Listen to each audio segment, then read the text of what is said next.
नमस्कार, मैं रवीश कुमार आपके लिए लेकर आया हूँ देश दुनिया की तमाम ताज़ा खबरें। आज की इस बुलेटिन में बहुत कुछ जानेंगे, लेकिन उससे पहले आप हमें जरूर बताइए कि आप ये न्यूज़ देश के कौन से शहर से देख रहे हैं। इसी के साथ इस वीडियो को लाइक और चैनल को सब्सक्राइब करना बिल्कुल मत भूलिएगा, क्योंकि रोज ऐसी ही जरूरी खबरें हम आपके लिए लेकर आते रहते हैं। तो चलिए पढ़ते हैं खबरों की तरफ। सीएम योगी का रोहिंग्या बांग्लादेशियों के खिलाफ फरमान, एक्शन में आई यूपी पुलिस। मुख्यमंत्री योगी आदित्यनाथ ने प्रदेश में घुसपैठ रोकने के लिए कड़ा कदम उठाने को कहा है। उन्होंने निर्देश दिए हैं कि अगर नगर निकायों में काम कर रहे रोहिंग्या और बांग्लादेशी लोगों की सूची बनाई जाए, इसके बाद इसे कमिश्नर और आईजी के पास भेजा जाएगा ताकि सही तरीके से निगरानी की जा सके।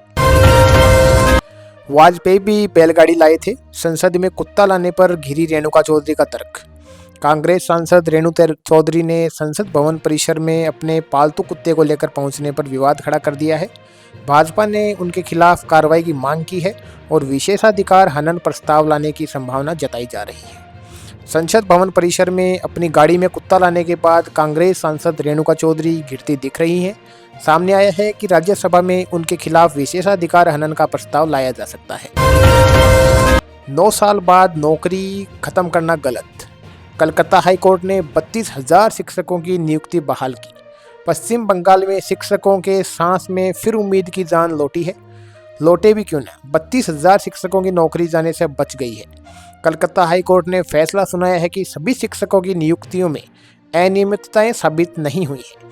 कलकत्ता हाईकोर्ट ने डिवीजन बेंच के वह सिंगल बैच ऑर्डर रद्द कर दिया जिसमें 2014 के टीईटी के जरिए भर्ती हुए 32,000 प्राथमिक शिक्षकों की नियुक्तियां खत्म कर दी गई थी। डॉलर के मुकाबले रुपये में तेज गिरावट आई है। रुपया हर दिन रिकॉर्ड निचले स्तर पर पहुंच रहा है। बुधवार को यह तेजी से गिरकर 90 रुपये से नीचे आ गया, जो अब तक की सबसे लो लेवल है। डॉलर के मुकाबले रुपया हर दिन गिरने का रिकॉर्ड बना रहा है। बुधवार को भारतीय रुपया डॉलर के मुकाबले गिरकर 90.14 प्रति डॉलर के रिकॉर्ड निचले स्तर पर आ गया। यह रुपयों का ऑल टाइम लो लेवल है। रुपये में यह गिरावट ऐसे समय में आई है जब भारत की जीडीपी तेज रफ्तार से ग्रो कर रही है। बीजेपी और आप को झटका, फायदे में कांग्रेस पार्टी। एमसीडी उपचुनाव के रिजल्ट के मायने। दिल्ली नगर निगम के 12 वार्डों में हुए उपचुनाव के नतीजे घोषित हो गए हैं, जिसमें बीजेपी ने 7 सीटें जीती, आम आदमी पार्टी ने 3 और कांग्रेस ने 1 सीट पर कब्जा किया है। केजरीवाल ने नतीजों पर खुशी जताई है और कहा है कि जनता का विश्वास आपकी ओर ज्यादा बढ़ रहा है। सौरभ भारद्वाज ने बीजेपी की हार को सरकार की असफलता बताया है। सीबीएसई ने निकाली बम्पर भर्तियां, 12वीं पास के लिए बेहतरीन मौका। सरकारी नौकरी की तैयारी कर रहे अभ्यर्थियों के लिए सीबीएसई ने 124 पदों पर भर्ती निकाली है।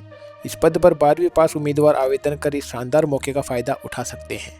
सरकारी नौकरी की तलाश कर रहे उम्मीदवारों के लिए सीबीएसई बड़ा मौका लेकर आई है। इस पद पर 12वीं पास उम्मीदवार आवेदन कर सकते हैं। कुल 124 पदों में कुल ग्रुप ए, बी और सी को अलग अलग पोस्ट के लिए यह बेहद शानदार मौका है। कप सिर्फ तस्करी में किंग पिन शुभम जायसवाल के घर ईडी का नोटिस। फरार विकास नरवे की तलाश। दुबई भागने का शक। आजमगढ़ के बरदह थाना क्षेत्र के नरवे गांव का 30 वर्षीय विकास सिंह नरवे कप सिर्फ तस्करी सिंडिकेट की फरार अहम कड़ी है। उसने कुछ ही सालों में बड़ी सफलता बनाई है और लखनऊ के अजीत सिंह हत्याकांड से जुड़े कई सफ़ेदपोश लोगों की करीबी है।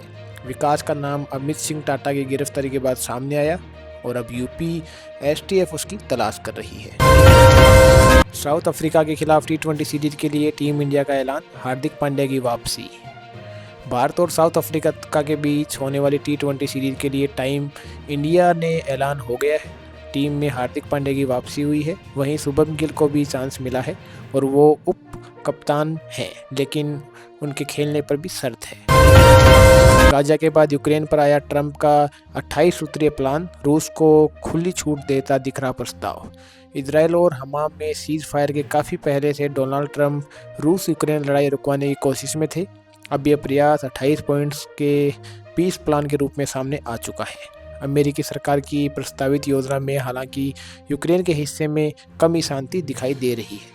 फरवरी 2022 में रूस और यूक्रेन में जंग शुरू होते ही दोनों के बीच शांति की कोशिशें भी चलने लगी। रणवीर सिंह ने माफ़ी मांगने पर भी नहीं बनी बात। एक्टर के खिलाफ शिकायत दर्ज। धार्मिक भावनाएं आहत करने का लगाया है आरोप।